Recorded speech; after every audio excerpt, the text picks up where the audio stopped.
What's up, guys? Welcome to Daily Dose of Reddit. This is your host, Zach, and today's subreddit is r/EntitledPeople. This story's called Karen Demands I Let Her Use Our Break Room and Give Her Free Food When I Ask Her to Leave the Restaurant. Here's some backstory. I work at a Chick-fil-A and had recently gotten promoted to team leader or manager at the time this happened. Here's the cast. There's me, Jack, okay. Entitled person, Ben. I was in helping bag food because we were very busy and understaffed when I noticed a lady walk in with two laptops and a briefcase. She walked directly to the dining room, which was strange because we have it laid out so you must walk past where you ordered to get there. I didn't think much of it and kept working. An hour and a half later, Ben, who had been working dining room, walked up to me. Hey, Jack, I've been receiving complaints about a lady in the dining room. About what? She's been telling people to shut up, and she's taken the largest table in the dining room for what seems like a business meeting. Let me go talk to her. I walk over to the table and there she is. She had two laptops, one with a Zoom meeting and another with a spreadsheet. She has papers covering the table. Excuse me, ma'am? Talking to people in Zoom. Give me 1 second. She mutes the mic. What do you want? I'm in a meeting if you can't tell. We've been receiving complaints that you've been telling other customers to shut up. Is this true? Yes, they were talking even though I'm obviously in a meeting. Well, this is a restaurant, ma'am, and I can't have you talking to other customers that way. Could you please leave them alone? No! This is very important and I need them to be quiet. Well, then, ma'am, I'm gonna have to ask you to leave. No, I noticed that the playroom is empty. Why don't I just go there? I'm sorry, ma'am, but we're using that as a break room. I don't care. I'm going in there. Go get me some food as well because you have been treating me terribly. I was getting fed up at this point. I'm sorry, ma'am, but I'm gonna have to ask you to leave again. No! I'm going to the playroom and you are gonna give me free food. If you don't leave, I'm gonna contact the authorities. What are they gonna do? Arrest me? I didn't do anything wrong. At this point, I was done, so I just walked away and called the police and told them what happened. They came and took care of it. This was my first entitled person story I've been unfortunate enough to experience. I hope you enjoyed. Yeah, how do you talk to Chick-fil-A employees like that, man? They're so nice. Besides, don't you go bringing bad vibes to Chick-fil-A, all right? That's not nice.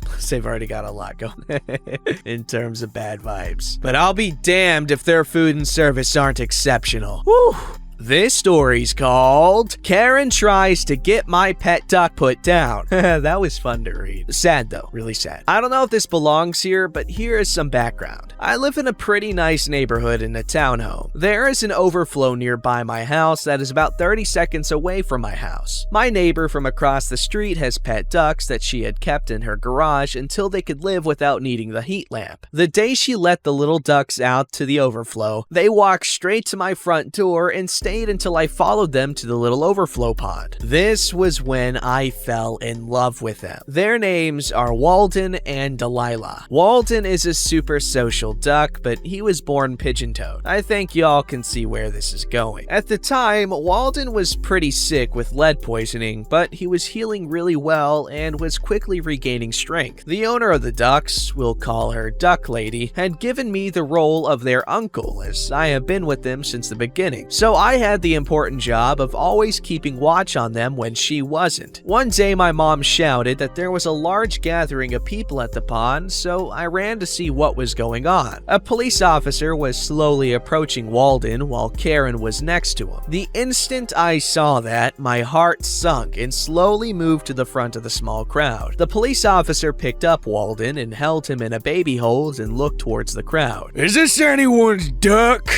Yes, sir. Their name is Walden. What's wrong with the duck? They have lead poisoning. The main owner is giving them treatment from the vet. In the stereotypical Karen voice, I thought it had a broken leg because it was moving weird. The trashy officer then proceeded to swing Walden and hold him upside down by the legs. Poor Walden started trying to get free and Delilah was looking up at the cop and quacking. At this rate, I was shaking with anger and fear, but as a 13-year-old with colored skin, I didn't didn't want to risk anything with this white cop. The Karen then had the audacity to pity my baby because he had such terrible owners. I wanted to say something, but at that point, my skin color wouldn't have given me any leverage over this trashy cop and this Karen. Out of some miracle, one of Duck Lady's children pulled up and practically flew out of their car. "What the frick are you doing? Is this yours?" He swings Walden forward, still holding him by the legs. "Yes, now put him the hell down." The officer then proceeded to drop Walden, and Delilah ran up and did the closest thing to a hug a duck can do. Duck Lady's daughter then came running up from her house with Duck Lady on her phone. After she came, I could hear Duck Lady chewing the trashy officer out, and the phone wasn't even on speaker.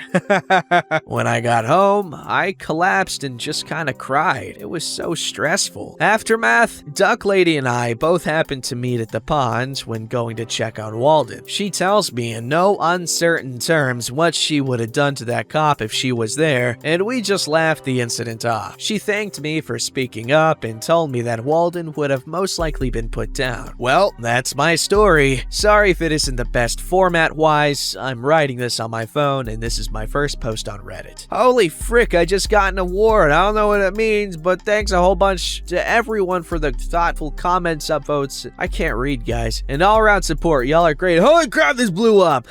I went to bed, and now there are 750 upvotes. I'll update in a bit of time. Everyone's sorry I can't do it right now as I have class. I'll update as soon as I can. Thanks for being so kind and generous, everyone. My nose is so stuffy. Anyway, I'm a big fan of ducks. They're really cute. They're really cool looking. Plus, they make cool sounds. They poop a lot, though. They do. That's something that you should be aware.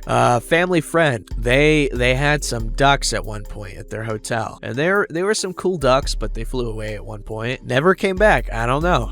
My uncle in Pakistan, he has peacocks, and those peacocks had babies. So they have peacocks and little peacock babies. They're so cute. All right, this story's called Brat Cries Because He Doesn't Have a Laptop to Play Games and Then Asks for My Sisters. Hey everybody, a bit of backstory. About a year ago, I went to boarding school. Now this school was expensive, so I have a lot of entitled brat stories. This one is about a guy who didn't have a laptop. In my school, everybody above year 4 got Chromebooks to help with school and stuff. Because of this, 4th graders would brag about playing all these brand new games on their Chromebooks. FYI, you can't play any good games on a Chromebook, and almost every site was blocked by the school. So me and my sister are hanging out when we see this kid crying on the bench. He was pretty small, so I thought he was crying because he missed his parents. So I walk up to him, and this is basically how the conversation goes. Not all of it is fresh in my memory, but most of it is. "Hey, hello guy, what's the matter? You missing your parents?" "No,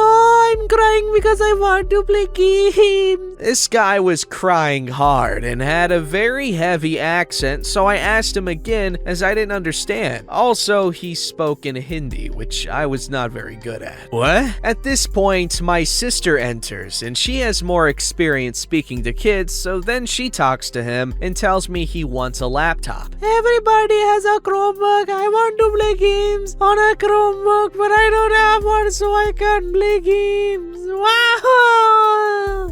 Look, playing games on a Chromebook is not important. Look, my sister has a Chromebook, but she doesn't care about games. I was new, so I hadn't gotten a laptop yet. Also, by the way, huge mistake telling that brat my sister has a Chromebook. As soon as he heard that, he asked for her laptop. She said no, and he full-on started bawling, like screaming. Luckily, we were in a pretty loud part of school, as a lot of children were playing sports, so nobody cared about a scream from a kid. And I swear, he screamed for 5 minutes until a teacher finally asks what the hell was happening, and this is how it goes. "What the hell is going on here?" Sister won't give me a Chromebook to play games." "So what? She has every right not to, and you should play sports and stuff with your friends and not care about only laptops." At that moment, the dinner bell rang, so my sister and I left for dinner while the teacher was left telling that guy off. Thanks for reading, guys. I hope you enjoyed. Please tell me if you want more brat stories from my boarding school years. Yes, please share. Also, as a kid, I didn't watch it a lot, but I did grow up up around the time of Zoe 101. Yeah. So the idea of going to a boarding school and having a laptop as a kid and all that crap, that was so cool to me. So I can't blame this kid for wanting one. I'd pretty much do the exact same thing.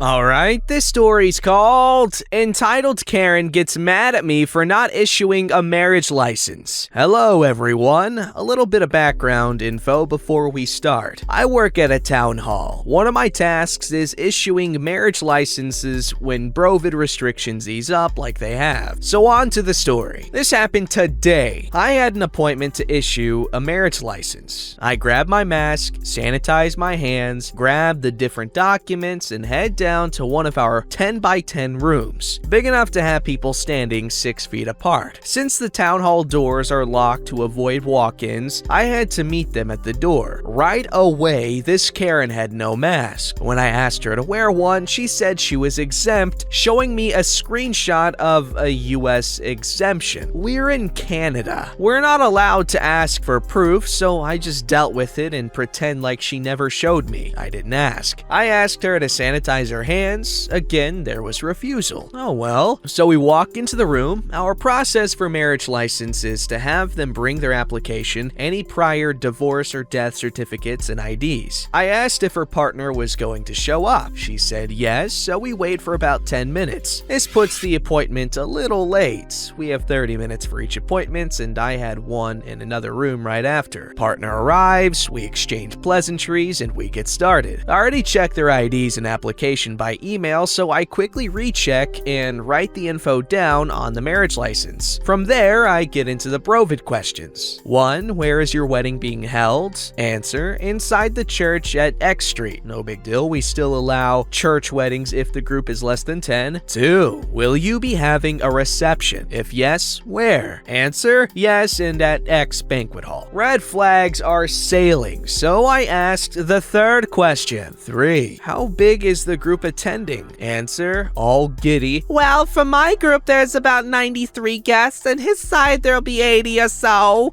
We have more coming to the reception. I think in total, there'll be 200 people or so. I looked up at her from the license, looked to the guy, then back at her, and explained that I couldn't issue a marriage license with a gathering that large. Indoor has to be less than 10, including the couple and the officiant. Outdoors can be 30, including the 3. Well, Karen immediately flips poo, telling me I'm infringing her right to get married, that the virus is a scam, that it has a 99.9% survival rate, she should be allowed to get married because she's been planning this for 3 months and already paid all the food, etc. I tried to de-escalate, telling her I couldn't do it because it's against the law. I handed her a pamphlet with Brovid safe marriage info and went to walk them out. She's still throwing a tantrum. She demands to speak to my manager, so I call her down. My manager was already busy dealing with other stuff, so she wasn't in the best mood. Karen says I was belligerent, called her names, didn't accept she wouldn't wear a mask, etc. My manager looks at her. Well, why don't I pull up the footage and we can take a look? The Karen flips more dookie, saying the same stuff as before. My manager, being done with this, looks at her and says, no clerk in X city will issue a marriage license because it is against the law. We need to write down how many people will be at the celebration. You then need to have the green paper outside the venue, and an officer may or may not drop in. If we are found to issue a license and there are more people present, you will be fined. The clerk will no longer be present to give licenses, and we will be in a lot of trouble. As you have told the clerk, you have only planned this for 3 months, which means you've had enough time to know it's a pandemic. Because of your attitude to my clerk, we will no longer be accepting any appointments for you or your partner. As far as I'm concerned, you're banned. She then took the application, stamped rejected on it, and took it with her. We ended up having to call security to escort them out the building. Oh, and as for her partner, he did nothing. Literally sat in the chair and did nothing. But at least he wore a mask. Man, it really sucks how many people's marriage plans and I guess other plans were just completely obliterated due to the pandemic. But